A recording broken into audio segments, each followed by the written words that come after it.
Assalamualaikum warahmatullahi wabarakatuh. Perkenalkan, nama saya Marsa Cikita Sultana dari kelas 12 SP1 Peminatan Kimia 1. Di sini saya akan melakukan praktikum mengenai korosi. Nah, sebelum melakukan praktikum ini, saya akan menjelaskan sedikit mengenai materi korosi ini. Apa sih korosi itu?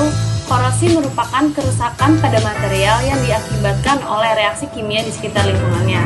Faktor-faktor yang menyebabkan korosi ialah suhu, pH, kelembaban, dan lain-lain.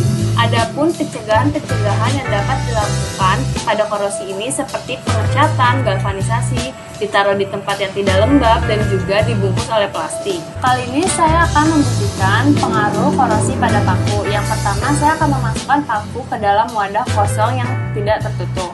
Lalu saya akan memasukkan paku ke dalam wadah yang tertutup. Nah, di sini adalah pengaruh oksigen. Lalu saya akan memasukkan paku ke wadah berikutnya yang berisi air mentah dan juga air matang. Pada pengaruh ini disebabkan oleh mikroba. Lalu saya akan memasukkan paku ke dalam wadah yang berisi air cuka. Cuka di sini mengandung pH 3. Ini merupakan pengaruh pH. Lalu saya akan memasukkan paku berikutnya ke dalam wadah yang berisi air garam. Nah, di sini dipengaruhi oleh elektrolit. Berikutnya saya akan memasukkan paku ke dalam wadah yang berisi silika gel. Nah, pada pengaruh ini merupakan pengaruh kelembaban. Lalu saya juga akan membuktikan pencegahan pada korosi. Nah, di sini saya memiliki paku yang sudah diberi plastik. Saya akan memasukkan paku-paku ini ke dalam wadah-wadah yang sudah berisi cairan dan juga wadah yang sudah tertutup.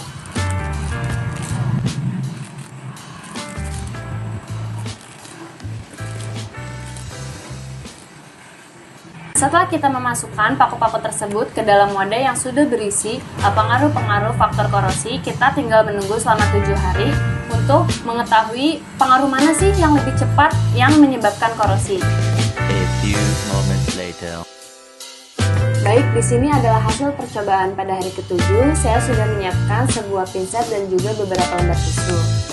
Nah, dari larutan terlihat bahwa air matang dan air mentah lebih keruh dibanding larutan-larutan lain. Kita akan mencoba mengeluarkan paku dari tempatnya masing-masing.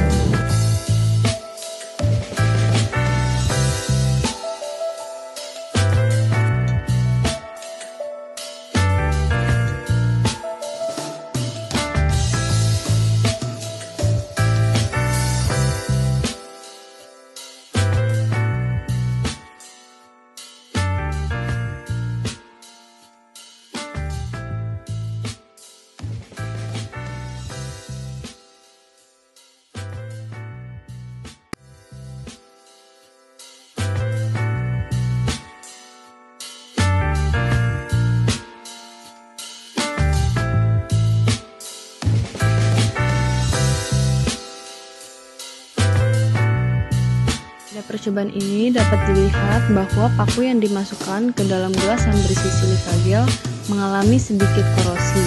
Namun masih ada beberapa bagian yang tidak mengalami korosi. Hal ini disebabkan karena oksigen yang terkandung dalam gelas tersebut diserap oleh silika gel sehingga paku tidak beroksidasi dengan oksigen.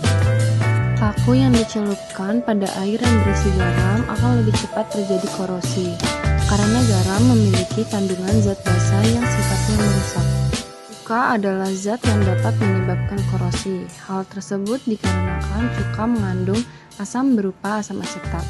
Asam asetat cuka memiliki ion hidrogen positif yang dapat menghilangkan elektron dari besi, sehingga proses ionisasi terjadi menyebabkan cuka dapat mempercepat terjadinya korosi. Pada percobaan ini dapat dilihat paku tidak sepenuhnya berkarat, karena air yang sudah dimasak akan menghilangkan semua gas terlarut termasuk oksigen. Air yang sudah kekurangan oksigen menyebabkan karat tidak terlalu terjadi.